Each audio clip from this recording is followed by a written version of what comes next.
बिक्री कौशल पाठ 18। धूल झटक कर काम पर लगो। कितने लोग वेलकम बोर्ड लेकर सेल्समैन का स्वागत करते हैं? शायद कोई नहीं। ऐसे समय में लगन लगाकर कार्य करने से ही सफलता संभव हो सकती है। अप्रैल 2010 में विश्व भ्रमण कर वापस जाते समय हम फ्रैंकफर्ट हवाई अड्डे पर उतरे। सुष्मिता और मैं अब अपनी अगली फ़्लाइट का इंतज़ार कर रहे थे। हम अगली फ़्लाइट से बेंगलोर जाने की तैयारी में थे। चूँकि हम समय पर पहुंच गए थे, इसलिए हमें विश्वास था कि हम समय पर भारत पहुंच सकेंगे। वहाँ मेरे सह संस्थापक जानकी रमन श्रीनिवासन की बेटी की शादी थी। हमने यात्रा की योजना इस तरह से बनाई थी कि हम उनकी शादी के दिन भारत पहुंच सकें।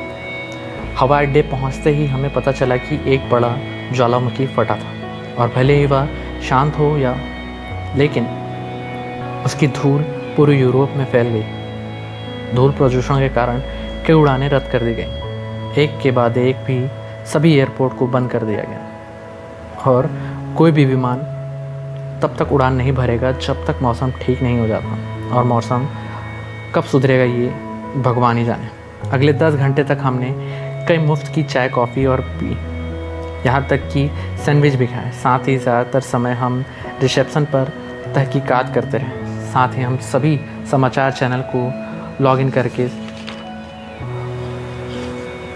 परिस्थिति का अनुमान लगा रहे थे। अंत में यह निर्धारित हुआ कि आज की रात हमें यही बिताना है। जल्दी हवाई अड्डे को एक शरणार्थी शिविर में बदल दिया गया। लोगों ने यहाँ जहाँ भी संभव हो सीट पर कब्जा कर लिया। हमने सोचा कि हमें पास के किसी होटल में जाकर एक कमरा ले लेना चाहिए ताकि हम रात को अच्छी तरह सो सकें।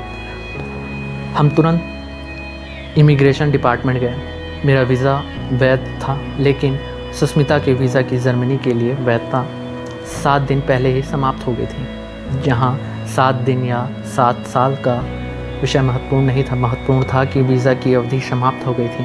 उन लोगों ने हमें अनुमति देने से इनकार कर दिया और हम अब हवाई अड्डे के बाहर जर्मनी नहीं जा सकते थे। कुछ समय पश्चात हमें एक और चौंका देने वाली जानकारी मिली कि हम अब वेटिंग रूम में भी नहीं बैठ सकते। हमें कहीं बाहर बैठकर आराम करना था। बेशक एक थका देने वाला दिन के बाद इस तरह पूरी रात बिताना बहुत कष्टप्रद था। शादी तक भारत पहुंचने का विचार हमने कभी का छोड़ दिया था, लेकिन अब समस्या यह थी कि इन्हीं कपड़ों में कितने दिन गुजरें, 1, 2 या 3 दिन। सवाल यह था कि यहाँ कितने दिन रुकना होगा। जब भी लोग मुसीबत में होते हैं, वे अजनबियों से भी दोस्ती करने को तैयार रहते हैं। सामान्य तौर पर वे ऐसे लोगों से दोस्ती करने की कोशिश करते हैं जो उनकी विचारधारा के हों। वे उनके साथ मिलकर एक टीम बनाते हैं और एक साथ समस्या से बाहर निकलने का प्रयास करते हैं। हमने वहाँ 2-3 भारतीयों को और देखा। हालांकि वे उम्र में हमसे बहुत छोटे थे, लेकिन जल्दी हम दोस्त बन गए क्योंकि उनकी समस्या भी हमारी जैसी ही थी। उन्होंने भी इमिग्रेशन ऑफिसर्स से मुलाकात की और उनसे सिर्फ 1 दिन के लिए बाहर जाने की इजाज़त मांगी थी, लेकिन हमारी तरह उन्हें भी इसकी अस्वीकृति का सामना करना पड़ा। कोई भी विकल्प ना होने के बाद हम कोने में बैठ गए और पूरी रात वहीं बिताने का फैसला किया।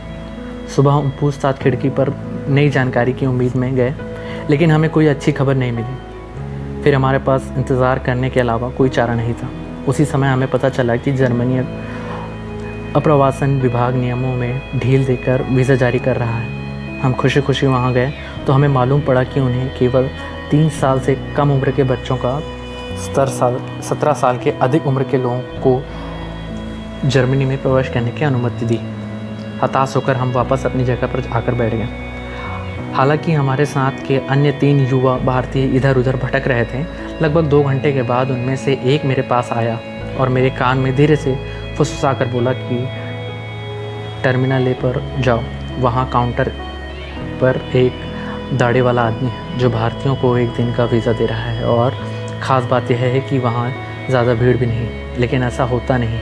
जर्मनी लोग बहुत सख्ती से नियमों का पालन करते हैं। एक बार यदि वह ना कह देते हैं तो उसका अर्थ नहीं ही होता है, मैंने कहा। उसने मुझसे अपना पासपोर्ट दिखाया जिसमें उसे वास्तव में 1 दिन का वीज़ा मिला था। यदि आप तुरंत नहीं गए तो वहाँ आदमी वहाँ से चला जाएगा। उसने कहा, आज तक नहीं दौड़ने होंगे, इतनी तेज़ी से हम उस ओर दौड़े।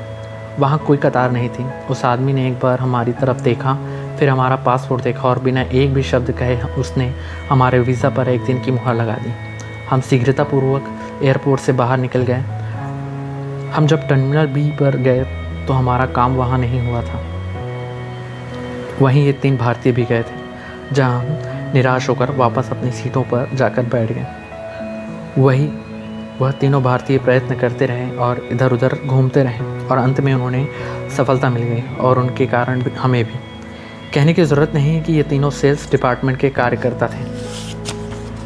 सेल्समैन के अंदर एक गन होता है कि वह नहीं शब्द का अर्थ नहीं के रूप में ना लेकर अभी नहीं के रूप में लेते हैं। यहाँ भी उन्होंने नहीं शब्द का अर्थ यहाँ नहीं के रूप में लिया और जब टर्मिनल बी पर उनका काम विफल हो गया तो वे वहाँ से टर्मिनल ए गए और सफल हो गए।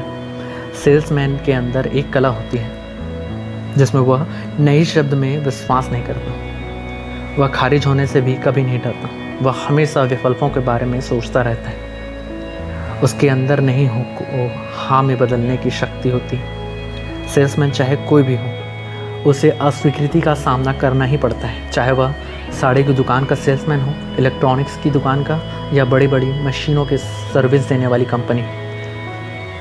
सातत्य, दृढ़ता और लचीलापन सेल्समैन के गले की ताबीज़ होती है। जब मैं सेल्समैन को मिलने वाली अस्वीकृति के बारे में सोचता हूँ तो मुझे हमेशा आने वाले समय में मिलने वाला हाँ दिखता है। सेल्समैन को अवसर निम्नलिखित या समान वाक्यांश सुनना को मिलता है। अभी हम नए वेंडर की तलाश नहीं कर रहे हैं। डील पूरी करने से पहले आपको हमें सॉफ्टवेयर विभाग के साथ चर्चा करनी होगी। ऐसा लगता है कि यह काम आपने पहले कभी नहीं किया। आप हमारी तकनीक के बारे में नहीं जानते होंगे। हम आपसे माल नहीं ले सकते क्योंकि आप हमारी वेंडर लिस्ट में नहीं हैं। वास्तव में हम अब वेंडर्स की संख्या कम कर रहे हैं। एक अच्छा सेल्समैन जानता है कि गेट होने का मतलब वही है वहाँ कोई गेटमैन होना भी है। यदि आप जानते हैं कि वह कौन है तो आप उसके द्वारा चाबी प्राप्त कर सकते हैं, और अगर वह गेट नहीं भी खुलता है तो भी सेल्समैन को यकीन होना चाहिए कि अंदर जाने के लिए और भी कई गेट होंगे। इसे केवल दृढ़ता से और खुली आंखों से काम करना चाहिए।